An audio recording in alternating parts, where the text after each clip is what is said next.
UP LT grade परीक्षा के लिए आज हम जीएस सेक्शन का पढ़ रहे हैं टॉपिक पंचायती राज, जो कि आपके जीएस सेक्शन और जो टीजीटी सोशल साइंस है उसके लिए भी इम्पोर्टेंट है। चलिए शुरू करते हैं। वीडियो आपको हेल्पफुल लगता है तो चैनल को लाइक सब्सक्राइब शेयर जरूर करें। 1957 में गठित बलवंत राय मेहता समिति ने ग्रामीण क्षेत्रों में त्रिस्तरीय पंचायत प्रणाली का सुझाव दिया। ग्राम स्तर, ब्लॉक स्तर और जिला स्तर पर पंचायती राज व्यवस्था का शिल्पी और वास्तुकार बलवंत राय मेहता को कहा जाता है। भारत में पंचायती राज व्यवस्था का उद्घाटन पंडित जवाहरलाल नेहरू ने 2 अक्टूबर 1959 को राजस्थान में किया था। कहाँ? राजस्थान के नागौर जिले में। आगे देखिए, 73वें संविधान संशोधन द्वारा पंचायती राज संस्थाओं को संवैधानिक दर्जा प्राप्त हुआ था। पंचायती राज को संवैधानिक स्थिति प्रदान करने का प्रथम स्पष्ट संस्तुति 1986 में लक्ष्मीमल सिंघवी समिति ने दी थी। वर्ष 1988 में गठित पी.के. थुंगन समिति ने भी पंचायती राज संस्थाओं को संविधान में सम्मिलित करने की संस्तुति प्रदान की थी। जी.वी.के. राव समिति का गठन वर्ष 1985 में किया गया था, जिसने पंचायतों के चुनाव नियमित रूप से कराए जाने की अनुशंसा की थी। 73वें संविधान संशोधन का अभिपालन करने वाला प्रथम राज्य मध्य प्रदेश है। 73वें संविधान संशोधन का अभिपालन करने वाला प्रथम राज्य मध्य प्रदेश। अनुच्छेद 243(3) के अनुसार पंचायतों में तथा अनुच्छेद 243(3) के तहत नगर पालिकाओं में सभी स्तरों पर महिलाओं को 1/3 आरक्षण प्रदान किया गया। तृणमूल लोकतंत्र, ग्रास रूट डेमोक्रेसी अर्थात जमीनी स्तर पर लोकतंत्र का संबंध लोकतंत्र के विकेंद्रीकरण से है। किसी व्यक्ति के लिए पंचायत नगरपालिका सदस्य बनने की न्यूनतम आयु 21 वर्ष है। अनुच्छेद 243(टा) के तहत पंचायतों के लिए कराए जाने वाले निर्वाचनों के लिए राज्य निर्वाचन आयोग की व्यवस्था की गई है। शहरी स्थानीय शासन प्रणाली को 74वें संविधान संशोधन अधिनियम 1992 द्वारा संवैधानिक दर्जा प्रदान किया गया है। 74वें संविधान संशोधन अधिनियम द्वारा संविधान में एक नया भाग का 18 नए अनुच्छेद और 12वीं अनुसूची को शामिल किया गया। 74वें संविधान संशोधन द्वारा अनुच्छेद 243(था) के तहत 3 प्रकार की नगर पालिकाओं का प्रावधान है: नगर निगम, नगर पालिका परिषद और नगर पंचायत। आगे देखिए, नगर पालिका के सभी सदस्य प्रत्यक्ष रूप से उस क्षेत्र के मतदाताओं द्वारा चुने जाते हैं। नगर पालिका का कार्यकाल 5 वर्ष का होता है। नगर पालिकाओं के चुनाव का निर्देशन, नियंत्रण और प्रबंधन राज्य निर्वाचन आयोग के अधिकार में होता है। 12वीं अनुसूची में कुल 18 विषय का उल्लेख किया गया है, जिनका उत्तरदायित्व नगर पालिकाओं को सौंपा गया है। अनुच्छेद 243(1) के अनुसार प्रत्येक महानगर क्षेत्र में संपूर्ण महानगर क्षेत्र के लिए विकास योजना का प्रारूप तैयार करने के लिए एक महानगर योजना समिति का गठन किया जाएगा। भारत में सर्वप्रथम नगर निगम 29 सितंबर 1688 को मद्रास में स्थापित हुआ। लॉर्ड रिपन ने भारत में स्थानीय शासन का पिता कहा जाता है। पंचायती राज प्रणाली को लागू करने वाला भारत का दूसरा राज्य आंध्र प्रदेश था।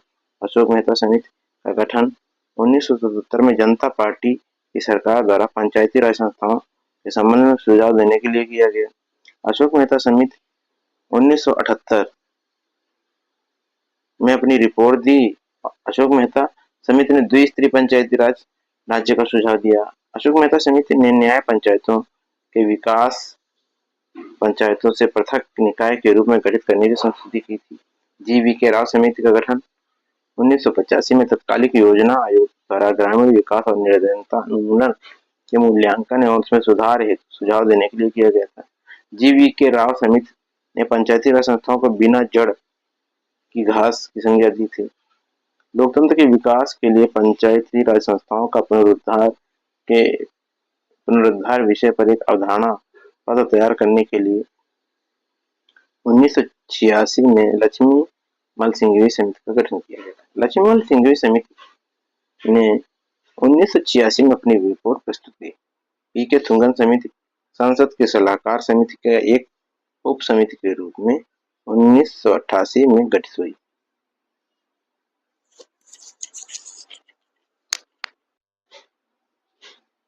पंचायती राज संस्थाओं को प्रभावकारी बनाने के लिए 1988 में वी.एन. गाडगिल की अध्यक्षता में गाडगिल समिति का गठन किया गया।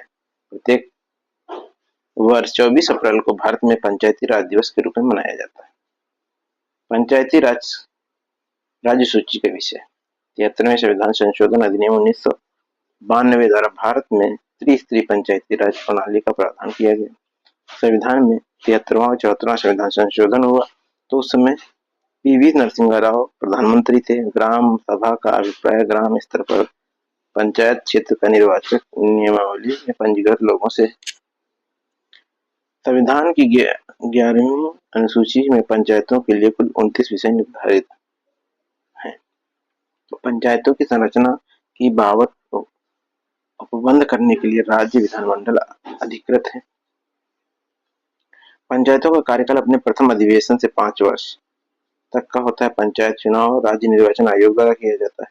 संविधान की 11वीं अनुसूची में शामिल कुछ महत्वपूर्ण विषय कौन कौन है? गरीबी कार्यक्रम, परिवार कल्याण, सार्वजनिक वितरण प्रणाली और लघु वन उपज, दुर्बल वर्गों का कल्याण, बाजार और मेले, पारंपरिक ऊर्जा स्रोत, ग्रामीण आवास। संविधान की 11वीं अनुसूची के विषयों में शामिल है। विघटन के पश्चात पुनर्गठित पंचायत केवल शेष अवधि तक कार्य करती है। पंचायती राज प्रणाली में अनुसूचित जाति, अनुसूचित जनजाति तथा महिलाओं के लिए आरक्षण का प्रावधान है। जैसे कि ये बताया गया है, तो इसमें जैसे कि किसी कारणवश कोई प्रधान है या कोई और पद है, तो उसमें अगर जो पंचायत चुनाव से चुना जाता है, जो कैंडिडेट को 3 वर्ष के बाद उसको मृत्यु हो जाती है या त्यागपत्र दे देता है, तो शेष अवधि जो बचेगी 2 वर्ष, उस अवधि के लिए शेष अवधि के लिए पंचायत के मतलब गठित। ये नहीं कि यहाँ से जब हुआ तो फिर से 5 वर्ष के लिए चुना जाएगा, ऐसा नहीं।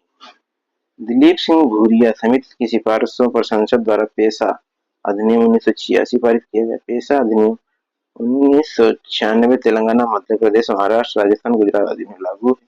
पंचायतों से संबंधित प्रावधान मेघालय, नागालैंड, मिजोरम राज्यों में लागू नहीं है। पंचायतों से संबंधित प्रावधान मेघालय, नागालैंड, मिजोरम राज्यों में लागू नहीं। पंचायती राज प्रणाली में पंचायत समिति खंड स्तर पर गठित होती है। पंचायती राज समिति के कुछ सदस्य कुछ राज्यों में जनता द्वारा प्रत्यक्ष रूप से चुने जाते हैं, कुछ राज्यों में अप्रत्यक्ष रूप से चुने जाते हैं। राज्य निर्वाचन आयोग की नियुक्ति राज्यपाल करते हैं तथा राज्य वित्त आयोग का गठन राज्यपाल द्वारा किया जाता है। ग्रामीण क्षेत्र में नगरीय क्षेत्रों के संक्रमणकालीन क्षेत्रों में गठित पंचायतों को नगर पंचायत कहा जाता है। ग्रामीण क्षेत्र में नगरीय क्षेत्रों में संक्रमणकालीन क्षेत्र में गठित पंचायत को नगर पंचायत कहते हैं। नगर पालिका का चुनाव वयस्क मताधिकारी के तहत होता है। नगर पालिका के चुनाव में मतदान करने की उम्र 18 वर्ष है। सदस्य बनने की उम्र 21 वर्ष है। नगर पालिका में प्रादेशिक निर्वाचन क्षेत्रों को वार्ड कहा जाता है। नगर पालिकाओं के कार्यकाल अपने प्रथम अधिवेशन से 5 वर्ष का होता है। नगर पालिकाओं में वार्ड समितियों का गठन 3 लाख या उससे अधिक जनसंख्या वाली नगर पालिकाओं में किया जाता है। नगर पालिका की सीमा क्षेत्र राज्यपाल द्वारा अधिसूचित किया जाता है। राज्य निर्वाचन आयोग एक संवैधानिक निकाय है। किसी सहकारी समिति में निदेशकों की अधिकतम संख्या 21 हो सकती है। भारत में सहकारी समितियों को संवैधानिक मान्यता 2011 में प्राप्त होती है। भारत में सहकारी आंदोलन का जनक एफ. निकोलसन को माना जाता है। संविधान सहकारी समितियों से संबंधित प्रावधान 97 संशोधन अधिनियम संविधान संशोधन अधिनियम 2011 द्वारा जोड़ा गया। प्रमुख अनुच्छेद देख लेते हैं। कौन कौन से अनुच्छेद? 53 संघ की कार्यपालिका की शक्ति संघ राष्ट्रपति में निहित होगी। अनुच्छेद 55 राष्ट्रपति के निर्वाचन की पद्धति। अनुच्छेद 57 पुनर्निर्वाचन के लिए पात्रता राष्ट्रपति पद हेतु। अनुच्छेद 57 पुनर्निर्वाचन के लिए पात्रता राष्ट्रपति पद हेतु। और 58 में क्या है? राष्ट्रपति निर्वाचित होने के लिए अर्हताएं। और 59 में राष्ट्रपति के लिए पद और शर्तें। अनुच्छेद 60 क्या कहता है? राष्ट्रपति द्वारा शपथ या प्रतिज्ञा। अनुच्छेद 61 राष्ट्रपति पर महाभियोग चलाने की प्रक्रिया। अनुच्छेद 66 उपराष्ट्रपति का निर्वाचन। अनुच्छेद 70 किसी अन्य अकादमिक संस्थाओं में राष्ट्रपति की कृत्यों का निर्वहन। अनुच्छेद 69 राज्य के विधान परिषदों के उत्सर्जन या सृजन। अनुच्छेद 74 राज्य की विधानमंडल के सत्र, सत्रावसान और विघटन। अनुच्छेद 75 संसद या सदनों के अभिभाषण और उनको संदेश भेजने का राज्यपाल का अधिकार। अनुच्छेद 176 राज्यपाल का विशेष अभिभाषण। अनुच्छेद 78 संविधान का अध्यक्ष और उपाध्यक्ष। अनुच्छेद 82 विधान परिषद सभापति उपसभापति। अनुच्छेद 91 विधानमंडल के सदस्यता के लिए नियमाएं। अनुच्छेद 94 विधानमंडल के सदनों की तथा उनके सदस्यों और समितियों की शक्तियां, विशेषाधिकार और नियुक्तियां। अनुच्छेद 200 क्या कहता है? राज्यपाल द्वारा विधेयकों पर अनुमति देना या अनुमति रोक लेना या राष्ट्रपति के विचार के लिए आरक्षित कर लेना। अनुच्छेद 201 क्या कहता है? राष्ट्रपति के विचार के लिए आरक्षित विधेयक। अनुच्छेद 213 क्या कहता है? विधान मंडल के विश्रांति काल में राज्यपाल की अध्यादेश जारी करने की शक्ति। अनुच्छेद 214 क्या कहता है? अनुच्छेद 214 कहता है राज्यों के लिए उच्च न्यायालय। अनुच्छेद 215 उच्च न्यायालय में अभिलेख न्यायालय होना। अनुच्छेद 216 उच्च न्यायालय का गठन। अनुच्छेद 217 उच्च न्यायालय के न्यायाधीशों की नियुक्ति और उसके पद की शर्तें। अनुच्छेद 219 उच्च न्यायालय में न्यायाधीशों को शपथ और प्रतिज्ञान। अनुच्छेद 226 उच्च न्यायालय के न्यायाधीशों की कुछ रिटेन निकालने की शक्ति। अनुच्छेद 30 शिक्षा संस्थाओं में स्थापना और प्रशासन करने का अल्पसंख्यक वर्गों का अधिकार। अनुच्छेद 32 संवैधानिक उपचारों का अधिकार। अनुच्छेद 39 राज्यों के अनुसरणीय कुछ नीति निर्देशक तत्व। अनुच्छेद 39 का राज्य सामान्य न्याय और निःशुल्क विधि सहायता। 40 ग्राम पंचायतों का संगठन या गठन। अनुच्छेद 41 कुछ दिशा में काम, शिक्षा और लोक सहायता पाने का अधिकार। अनुच्छेद 43 का औद्योगिक प्रबंधन में कामगारों का भाग लेना। अनुच्छेद 43 खास सहकारी समितियों का संवर्धन। अनुच्छेद 44 नागरिकों के लिए समान संहिता। अनुच्छेद 45 6 वर्ष से के कम आयु के बच्चों को प्रारंभिक बाल्यावस्था देखरेख और शिक्षा का भुगतान। अनुच्छेद देखिए ये अनुच्छेद 45 रिलेटेड है। कुछ दशा में काम, शिक्षा और लोक सहायता पाने का अधिकार है। इसमें क्या है? 6 वर्ष के बच्चों के लिए प्रारंभिक बाल्यावस्था में देखरेख और शिक्षा का भुगतान। अनुच्छेद 48 कृषि और पशुपालन का संगठन। अनुच्छेद 48 का पर्यावरण का संरक्षण और संवर्धन और वन तथा वन्यजीव की रक्षा। अनुच्छेद 50 क्या कहता है? 50 कार्यपालिका से न्यायालय का गठन। अनुच्छेद 51 अंतर्राष्ट्रीय शांति और सुरक्षा में अभिवृद्धि। अनुच्छेद 79 संसद गठन। अनुच्छेद 80 राज्यसभा की संरचना। अनुच्छेद 81 लोकसभा की संरचना। अनुच्छेद 83 एक राज्यसभा का स्थायी सदन। अनुच्छेद 84 संसद की सदस्यता के लिए अर्हता। अनुच्छेद 85 संसद सत्र, सत्रावसान और विघटन। अनुच्छेद 86 सदन में अभिभाषण का और उसके संदेश भेजने का राष्ट्रपति को अधिकार। अनुच्छेद 301 व्यापार, वाणिज्य और समागम की स्वतंत्रता। अनुच्छेद 312 अभिलेख सेवाएं। अनुच्छेद 15 संघ और राज्यों के लिए लोक सेवा आयोग। अनुच्छेद 323 का प्रशासनिक अधिकरण। अनुच्छेद 323 खा अन्य विषयों का अधिकरण। अनुच्छेद 324 निर्वाचन का अधीक्षण, निर्देशन, नियंत्रण और निर्वाचन आयोग में निहित होना। अनुच्छेद 326 लोकसभा राज्यसभा की विधानसभाओं के लिए निर्वाचन का वयस्क मताधिकार का होना। अनुच्छेद 330 क्या कहता है? लोकसभा में अनुसूचित जातियों, अनुसूचित जनजातियों के स्थानों का आरक्षण। फिर आगे देखिए क्या है? अनुच्छेद 330 लोकसभा में अनुसूचित जातियों और जनजातियों के स्थानों का आरक्षण। ये जो कि अब क्या हो गया, इसको हटा दिया गया, निष्प्रभावी। ये निष्प्रभावी नहीं हुआ, ये तो है, लेकिन जो 30 है और 31 है लोकसभा में महिलाओं के लिए स्थानों का आरक्षण, इसको बढ़ाया गया। फिर अनुच्छेद 331 लोकसभा में आंग्ल भारतीय समुदाय के प्रतिनिधित्व 104वें संविधान संशोधन अधिनियम 2019 से निष्प्रभावी हो गया, ये हटा। अनुच्छेद 332 क्या है? राज्य की विधानसभा में अनुसूचित जातियों और अनुसूचित जनजातियों के लिए स्थानों का आरक्षण। अनुच्छेद 332 का राज्य की विधानसभा में महिलाओं के लिए स्थानों का आरक्षण।